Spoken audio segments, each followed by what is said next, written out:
guys, I'm Savannah. I'm Anna. And this is Murder, Lies, and Alibis. So today we are talking about the case of 16-year-old Angela Allen. And before we get into it, caution is advised. We're going to be talking about child death, sexual assault, rape, murder, and abuse of courts. Yes.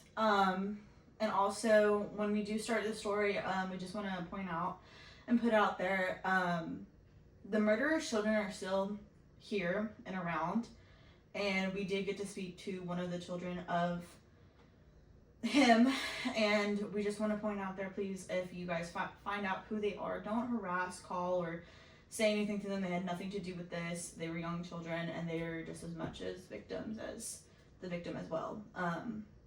But we will talk about that later on to the story. But anyways, without further ado, Anna, go ahead. So Angela Allen was from Van Buren, Arkansas, where she lived with her grandmother, Corrine, and her younger brother, Seth. Her grandmother had adopted her and her brother. Angela went to Butterfield Junior High, and everybody knew her as the sweet and kind girl who always had a smile, always said hi to everybody. She was just very lively, always brightened up the place. And for her 16th birthday, all Angela wanted was a cell phone. And this was in 2012. And she eventually got that phone. And like all it would girls want. Yes, it would soon connect her to someone who would change everything. And on February 10th, 2012, she told her grandmother that she was going for a walk, which was not an unusual thing for her. She always did this. But when it had started getting late, her grandmother had begun to worry, to the point where she eventually called the police, and officers had sent someone out to canvass the area to look for her. And by morning, there was still no sign of Angela. And then... And just imagine being her grandmother. Like, just imagine that gut-wrenching feeling of just loss and knowing something wasn't right. And Angela was the type of girl who sometimes would come home later than usual because she would always be stopping and talking to everybody because she knew everybody. And her grandmother had said that she had a whole bunch of moms. So if she was like a couple minutes late, she's like, oh, she's probably talking to mom number 5 or mom number whatever. So it took her a little bit to get to the point where she called the police.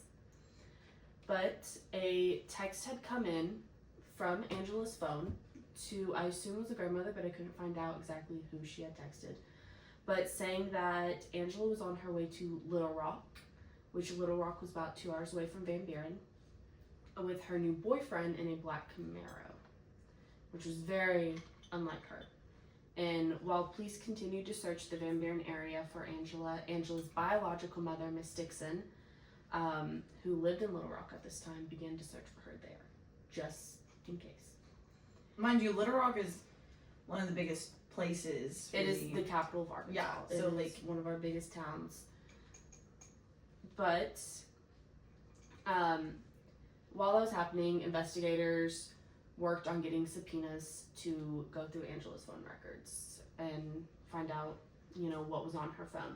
And when they finally got those, it revealed that Angela had been talking to a man named Lloyd Jones, who is a 36-year-old registered sex offender.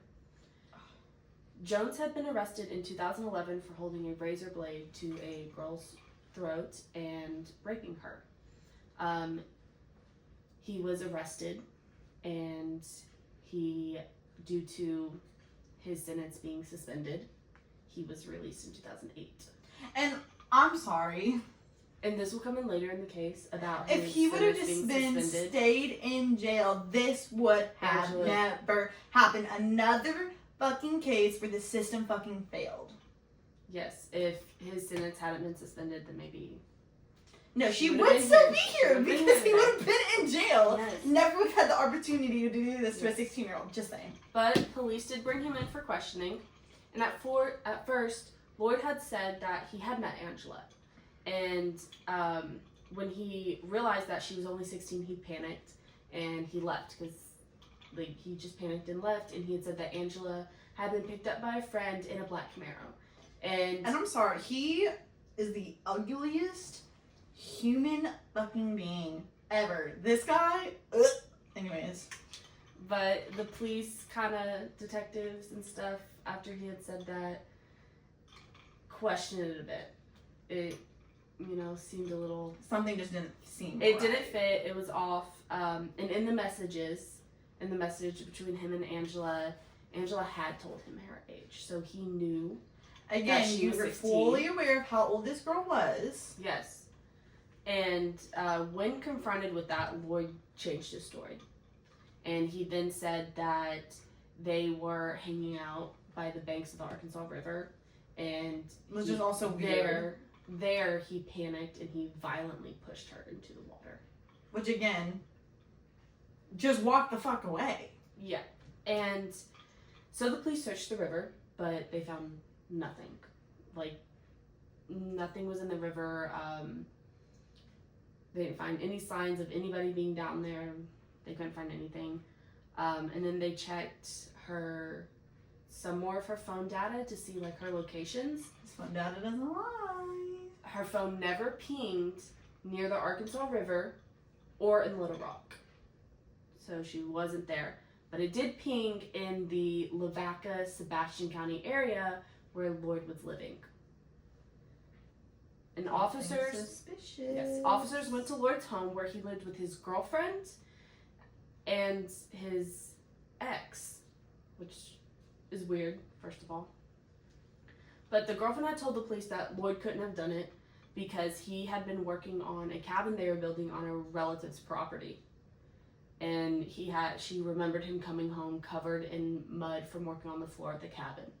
And once she had told that to the detectives, they immediately questioned it because the detective had been out on the banks of the river searching the day before, and he was wearing the same shoes because he's been up like all night and stuff. He had looked down at his shoes when she had said that his shoes were not muddy. So he knew right then that the river was a wild goose chase that they had. He was just tried to send them off. Yes. And so, the detectives. Now, how long were they talking before this happened? Because didn't he lie to her about being a younger teenager, and that's how they started talking? I don't think so. I don't know how long they were. And I had also heard that communicating he, before this? she got in his car was that he blackmailed her into getting the car for the pictures. Yeah, that she had. I'm pretty sure that was a rumor because it was said, and I couldn't find much on this, so I don't know if it's true, but it was said that Angela was fully aware of his age, that even some of her family was fully aware of his age. But that's speculation. That's speculation because we don't know for sure, but Allegedly. we don't know how long they were talking. Allegedly. Yeah, we don't know how long they were talking before this all happened. But when the police heard that about the mud and everything, they realized that they might be dealing with the burial site instead. Which, so, I mean, yeah, so they had gotten permission to search the property that he was building the cabin on, and they had brought cadaver dogs from some people that they work with on some cases. And they had brought a cadaver dog with them, and while searching, the dog was alerted by an old well house. And when they went to look by the house, they noticed that the ground near it had been disturbed. And so officers started moving the dirt, moving the earth, digging a little bit, and they saw a top of a blue barrel peeking out from the earth. And then the officers stopped. They stopped what they were doing. They stopped digging everything because they had only had consent from the landowner to search. And so because they only had consent, that could be taken away at any time. So they stopped everything, and they quickly got on the phone with someone to go get a judge to sign off on a search warrant. And this happened like very quick. And once that search warrant was signed, the person who had went and got it signed by the judge called them immediately and was like, "It's signed, go, continue." And we actually know one of the officers that were on this case, one of our fellow classmates, his mom was on this case. Yeah, she's one of the officers on the case. And she said this case was gut-wrenching. Yes. She described it as gut-wrenching. Yes. So they began to dig more, and they pulled the barrel out with straps, and they had a blue tarp on top of the well house, and they laid it down on the tarp with the straps. And just real quick, trigger warning, it's about to get pretty graphic. Yes. So if you don't want to hear, just skip ahead. I'd say like 4 or 5 minutes. But yeah, there's your warning. It's gonna get really graphic. Okay. Yeah. Well, they didn't open the barrel there. So what they did is they loaded the barrel up in a vehicle, and they sent it to the lab. And at the lab is when they had opened the barrel, and inside they had found the remains of 16-year-old Angela Allen. And she had been... Yes. So they had discovered that Angela had been sexually assaulted, and then she cause of death was strangulation. She had died by strangulation, and Lloyd had cut her legs. I couldn't find how he had did it. Some people say that he had cut her knees off. From what I I don't was think he told, I don't think he cut like her whole leg off, but he had cut her legs in a way that he was able to shove her into the barrel. for and what make I her was fit. told from the detective when I talked to her about it, it was from the knees. Yeah. And that's what's mostly known, was the knees. Yeah. And he did that so he could fit her into this barrel. You have to be one of the most disgusting, heartless, evil person to be able to do that to a 16-year-old baby. You were a baby at 16. Yes. I'm sorry. First of all, you shouldn't have been sleeping with her. Like, you yourself had young children around her age that were closer to age to her than you were to her. Yes. Second of all, how fucking soulless do you have to be to take a child and kill her, but then dismember her body and shove her in a tub like she's trash? It also had said during the investigation, after they had questioned Lloyd and everything, Lloyd had called the mother of his children. I'm not sure if they were married or anything, but it was the mother of his children, and he had asked her, he was like, hey, can you meet me somewhere and bring the kids? And she had a horrible feeling inside. And so she refused, and she said, no, I gotta work. I can't, no, absolutely not.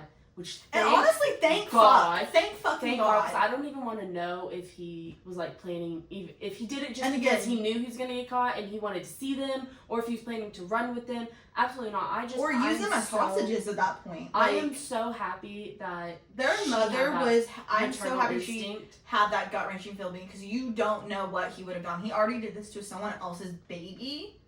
Yes. Who knows where his head was at that point? Because at that point, he knew his life was over. Yes. There's also a suspicion that his girlfriend at the time was involved in some shape, way, or form. That was never confirmed. Nothing ever came from that, but there are some suspicion from some people that she was involved, but There was never there's just any that. There's nothing definitive else proof. other than her saying that, she doesn't believe that he did it, which, But I no one mean, would. her body was found in the fucking backyard, but no, he didn't do Yeah. it. But Lloyd was sentenced to 60 years for the murder of Angela Allen. Not long enough.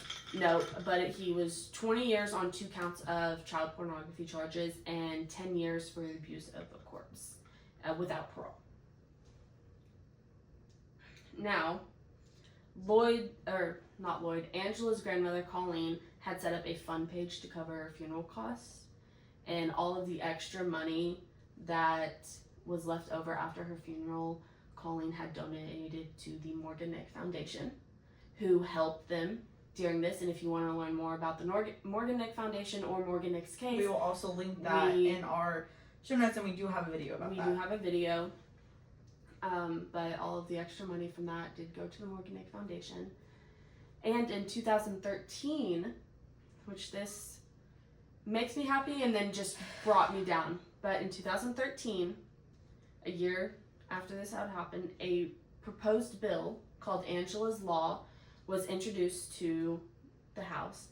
And the bill aimed to prevent judges from suspending sentences for serial sexual offenses. Like Floyd. Fucking let that motherfucker out of jail. You can rot in hell. Yes. That is another fucking example where the justice system failed. Angela Allen would have never been killed if he was still rotting in prison. Yes, and this bill was to prevent that from happening, from having those serious sexual offenses not be suspended, but unfortunately. It was, and that's why we're here today. Well, no, unfortunately the bill was withdrawn and never passed. Oh my gosh. Yes. Which means that could still happen. That could still happen today, and someone else could lose their child. Yes. But because of selfish people and judges. It did say that the person, it was withdrawn from the owner, so whoever proposed the bill withdrawn it. I don't know who it was, but still, I'm sorry. Yeah. But anyways, in 2016, 3 years after Lloyd was sentenced, he had escaped prison. He escaped fucking prison. Yes. He escaped prison. Now, how the fuck? This is how. Lloyd, because of his class, because prisoners are classified on, dangerous. Hope he got fucking hard in prison. Because of his class, Lloyd was able to go outside of the facility with an armed officer for work detail, and that was during one of those times was when he had escaped. I don't know if the officer was not paying attention, if he overpowered the officer or anything. There's nothing on that. But during one of the work details where he was outside the facility is when he had escaped. I'm sorry, someone like that should not be on work duty outside of the facility. I do know that Angela's family was contacted, and they all lived in fear. Not only was her family contacted, his family and his kids, and they were also... The kids' mom, got really scared from what we understand. Fearful. She was very fearful. Yes, she had pulled her kids out of school. They were very fearful, but 3 days later, Lloyd was found less than a mile away from the facility. Couldn't even run that fast. No, he was found less than a mile. And apparently he was very eaten up by mosquitoes, and he did not have other gnats and stuff. He did not have a fun time, so good. Yeah. So glad he didn't have a fun time. Yes. Now, in February of 2024, so last year, Angela's brother Seth had called their mother because at this time Angela's grandmother had already passed away. Yes. But Seth had called their mother with news, and this is what Miss Dixon had said happened on the phone call. He said, "Mom, I got a text message from his stepdaughter. She said you don't have to worry about him anymore. Your family can be at peace." Referring to Lord Jones having passed away in prison from natural causes. And just that's gut wrenching. Because Yes. also you feel bad for the family of the person that murdered her because They had nothing to do with this. His kids and their mom, everybody, they are not responsible for his but they also actions and still his crimes. His evilness should not reflect them at all.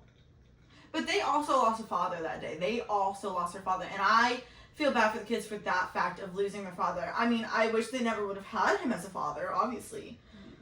But he not only did he ruin her family's life, he ruined his family's life. And on top of that, these girls were bullied in school after the case.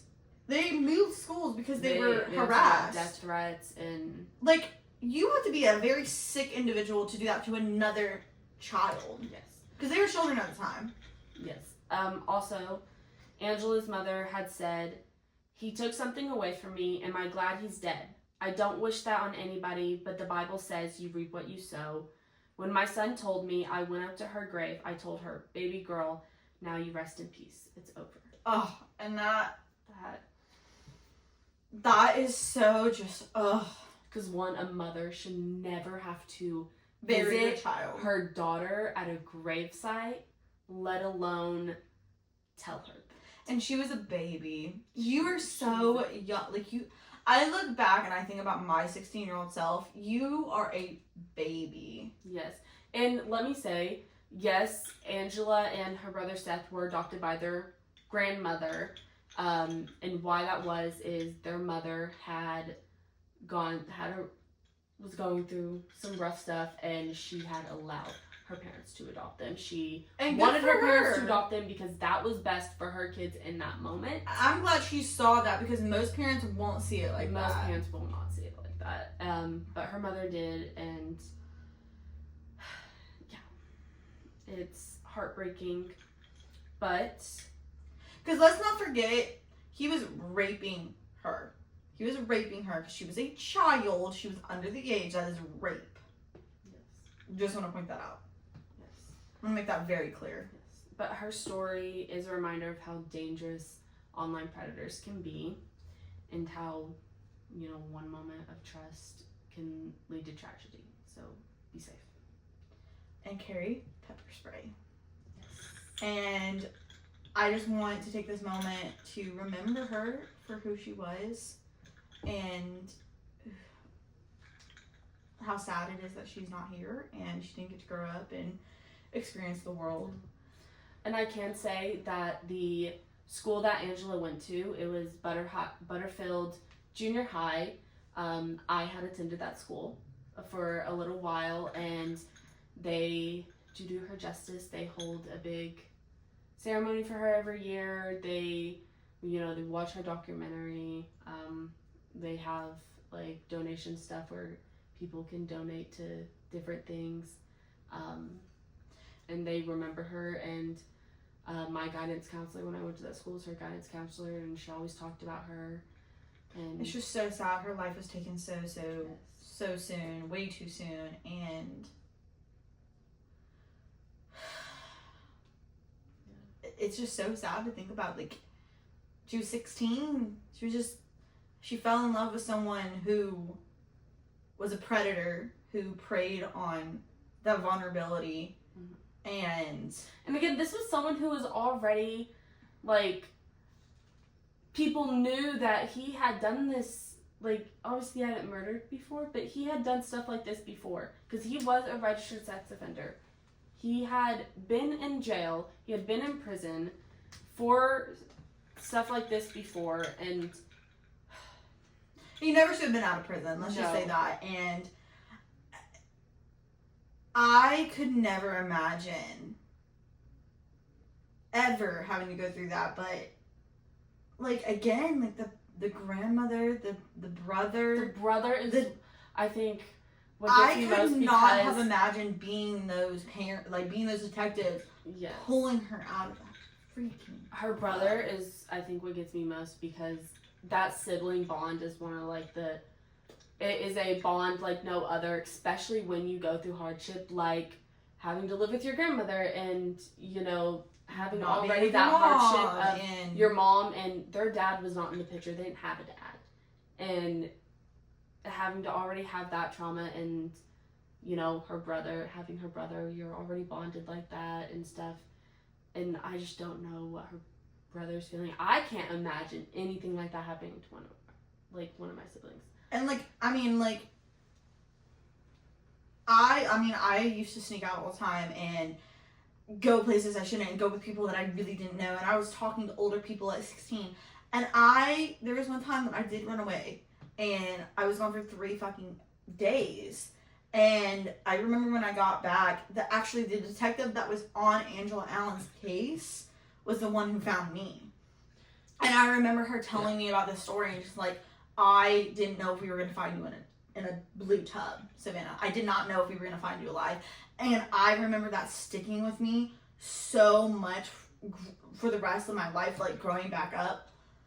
That one sentence was, I did not know if we were going to find you alive, hit me so hard. And knowing my parents had that fear of, I didn't know if we were going to find you alive. Thankfully, I did come home. Thankfully, I was okay for the most part. And I definitely couldn't have been. At first, because this had happened before, at first we were not that worried. No, it really was, because I we were not that worried. And for y'all don't know, we are sisters.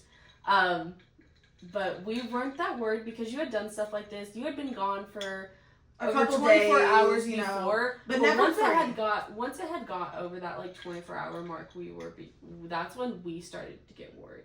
Because at first we were still covering for you. We were like, and normally I would tell them who I was with or where I was going. Telling them but anything. I never planned on leaving that night. First of Yeah. all, I never planned on leaving that night. And if y'all want to know these stories or whatever, we can always get into that in another episode because it would take way too long. But it was just one of those things, like that detective when she told me like I did not know if we were gonna find you alive.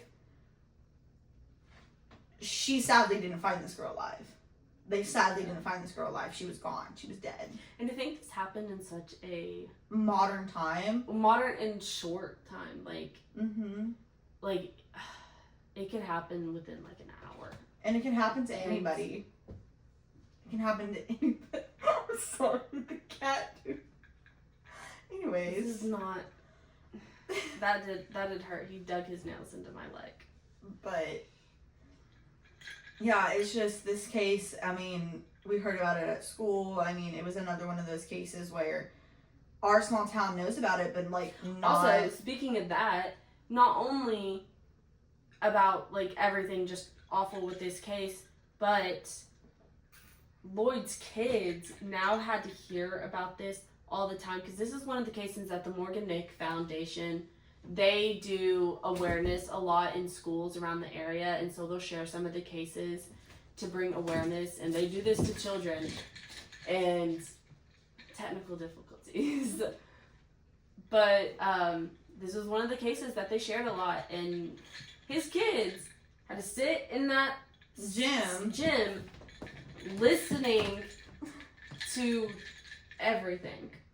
And had to deal with that too. Like, thankfully, I mean, to my knowledge, none of us caught on that those were his kids. No. But that's because the school we went to was far enough away from this that we didn't know the details. Like which was great because they got to grow up, at least in their high school years, and kind of put that behind them. Excluding the 2016 when he escaped. But again, like this just shows like you don't always know who you're talking to on social media. And yes, sometimes, like with the Morgan Nick case, kids aren't always that great too of this, but I can personally say that his kids are. His kids are lovely people. He lovely, is awful. Awful. I wish him the worst, and I hope he's suffering in hell. But awful. But his kids are great and wonderful people. And again, do not, if you find out who they are, do not message them. Do not say any rude comments. Do not leave any rude comments in our comment section. No, they don't deserve anything to do with him. They deserve the most respect. Yes. So again, stay safe.